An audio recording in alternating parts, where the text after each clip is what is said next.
जय श्री कृष्ण। स्कंद पुराण में वर्णन किया गया है कि चंद्र ग्रहण, सूर्य ग्रहण, पदसित मुख, युगादि, विषुवा, व्यतिपात, संक्रांति, अमावस्या और कृष्ण पक्ष त्रयोदशी युगादि तिथियां है। इस उत्सव के दरमियान सूत्र याग करना चाहिए।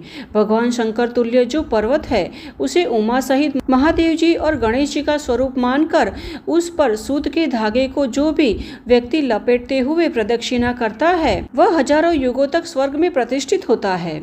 आदि कल्प के चाक्षुष मनवंतर में सतयुग में निमि नामक एक चक्रवर्ती राजा थे जिनको एक ब्राह्मण के श्राप से पक्षी योनि प्राप्त हुई थी। उन्होंने अमावस्या को तीर्थ स्थानों में स्नान किया और उसके प्रभाव से पक्षी योनि से मुक्ति प्राप्त कर स्वर्गलोक की प्राप्ति की थी। तो इस प्रकार हमारे अनेक महान धार्मिक ग्रंथों में अमावस्या, पूर्णिमा, सूर्य ग्रहण, चंद्र ग्रहण जैसी तिथियां महत्वपूर्ण बताई गई है। और ऐसी ही परम पावन अमावस्या तिथि बस अब कुछ ही दिनों में आने वाली है। और इस बार की अमावस्या तिथि कुछ खास है क्योंकि इस बार आषाढ़ माह की अमावस्या तिथि आ रही है। तो चलिए आषाढ़ माह की अमावस्या तिथि कब आ रही है और इस दिन के शुभ मुहूर्त कौन कौन से हैं, इसके विषय में जान लेते हैं। तो अंत तक हमारे साथ जुड़े रहना और जानकारी अच्छी लगे तो इसे अपने मित्र और परिवार में भी शेयर करना जिससे कि उन्हें भी अमावस्या तिथि के विषय में संपूर्ण जानकारी प्राप्त हो सके। और ऐसे ही वैदिक और प्रमाणभूत जानकारी प्राप्त करने हेतु इस चैनल को सब्सक्राइब भी कर लीजिएगा।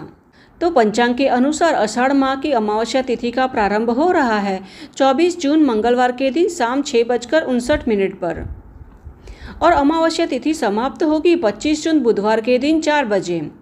अतः अमावस्या तिथि का पालन 25 जून बुधवार के दिन किया जाएगा। हमारे शास्त्रों में अमावस्या के दिन ब्रह्म मुहूर्त में उठकर स्नान दान एवं अपने पितरों के लिए पिंड दान करने का अत्यधिक महत्व बताया गया है।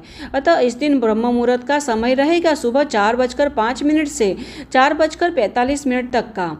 और इस दिन प्रातः काल में पूजा का समय रहेगा 4:53 से 5:56 के बीच का। इस समय आप श्री हरि नारायण तथा भगवान शिव की पूजा आराधना कर अपने पितरों के लिए तर्पण कार्य भी कर सकते हैं। और इस दिन सूर्योदय हो रहा है 5:25 पर और सूर्यास्त का समय है 7:23 का। और इस दिन अमृत काल का समय 11:34 से 1:02 तक का रहेगा और विजय मुहूर्त दोपहर को 2:43 से 3:39 तक का है तथा गोधूली मुहूर्त का समय है शाम 7:21 से 7:42 के बीच का तथा सायं संध्या का समय रहेगा 7:29 से 8:32 के बीच का।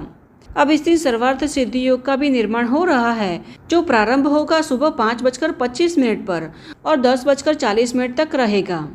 तो यह सभी मुहूर्त स्नान दान तप एवं धार्मिक अनुष्ठान के लिए अत्यंत शुभ रहेंगे। इस दिन पूर्वजों की आत्मा की शांति के लिए तर्पण पिंडदान तथा दान पुण्य करना अत्यंत शुभ माना जाता है। इस दिन पवित्र नदी में स्नान करने से भी शुभ फलों की प्राप्ति होती है। अमावस्या के दिन व्रत उपवास करके भगवान शिव और माता पार्वती की पूजा करनी चाहिए। साथ ही अमावस्या के दिन पितरों का पिंडदान और तर्पण करने से पितृदोष से भी मुक्ति मिल जाती है। अमावस्या के दिन चंद्रमा नहीं दिखाई देता, फिर भी चंद्रमा की पूजा करके संध्या काल में चंद्रोदय को अर्घ देने से व्यक्ति को तनाव से मुक्ति मिलती है और मानसिक शांति प्राप्त होती है क्योंकि चंद्रमा को मन का कारक माना गया है। अमावस्या के दिन व्रत रखने से चंद्रदेव प्रसन्न होते हैं और जीवन के सभी कष्टों को दूर करते हैं। और कहा जाता है कि अमावस्या व्रत का पालन श्रद्धा एवं भक्ति पूर्वक करने से जीवन सुखमय रहता है। इस दिन पूजा पाठ और धार्मिक कार्यों से शुभ फलों की प्राप्ति होती है। इस दिन पितृ तर्पण करने से पितृ भी तृप्त होते हैं और अक्षय गति को प्राप्त होते हैं। तो यह है आषाढ़ मास में आने वाली अमावस्या तिथि के विषय में संपूर्ण जानकारी। तो चलिए हमारे शास्त्रों में वर्णित ऐसे ही प्रमाणभूत और वैदिक जानकारी तथा कथाओं के साथ फिर से मिलते हैं। तब तक के लिए जय श्री कृष्ण।